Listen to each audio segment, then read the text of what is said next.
The silent passenger. It was a chilly autumn evening when Claire found herself driving down a deserted stretch of highway. The moon hung low in the sky, casting a pale glow over the empty road. She had been visiting her parents in a small town a few hours away and was now making the long drive back home. The hum of the engine and the rhythmic thud of the tires against the asphalt were the only sounds accompanying her through the lonely night. As she passed mile marker 27, her car's dashboard lit up with a notification: low fuel. Claire cursed under her breath. She hadn't realized she was running on empty and hadn't seen a gas station in miles.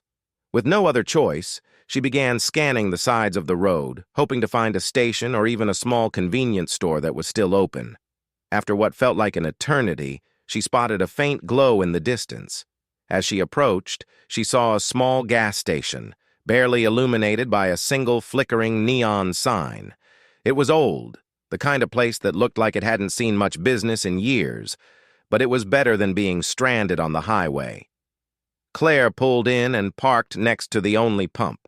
She got out of the car and shivered as a gust of cold wind hit her. The station was eerily quiet, with no one in sight.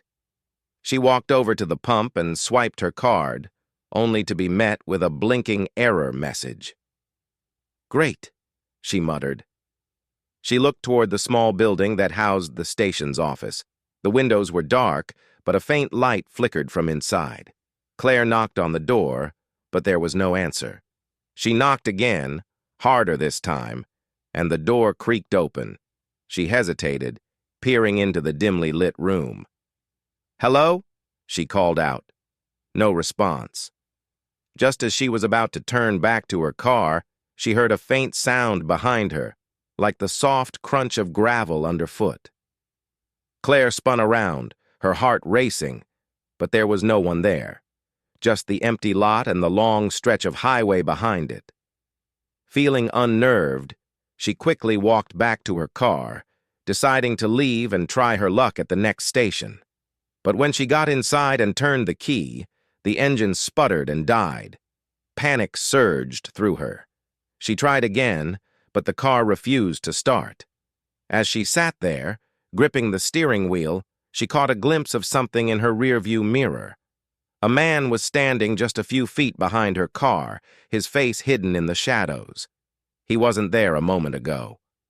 Claire's breath caught in her throat as the figure remained perfectly still, staring at her car.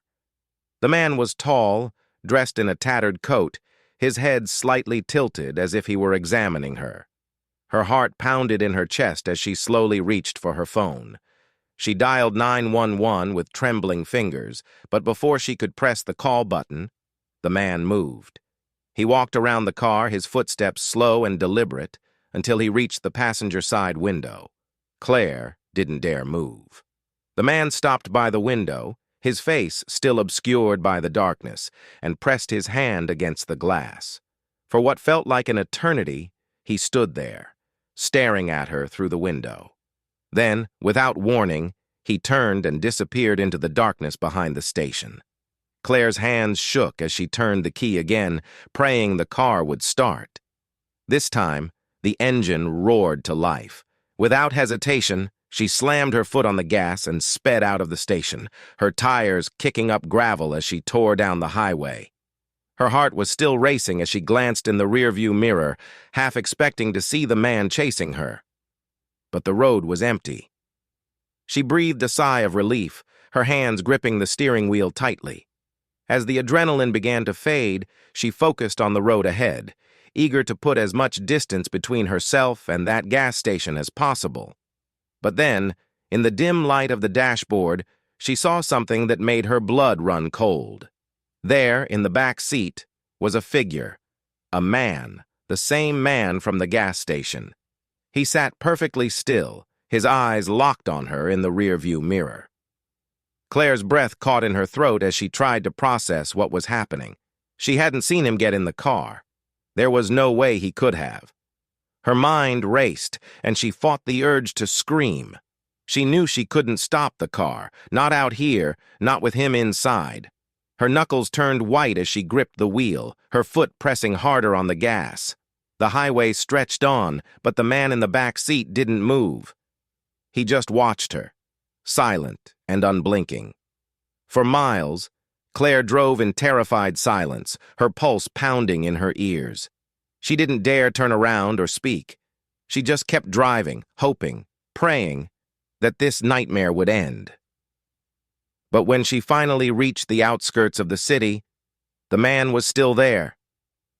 Claire glanced into the mirror one last time, but now the back seat was empty.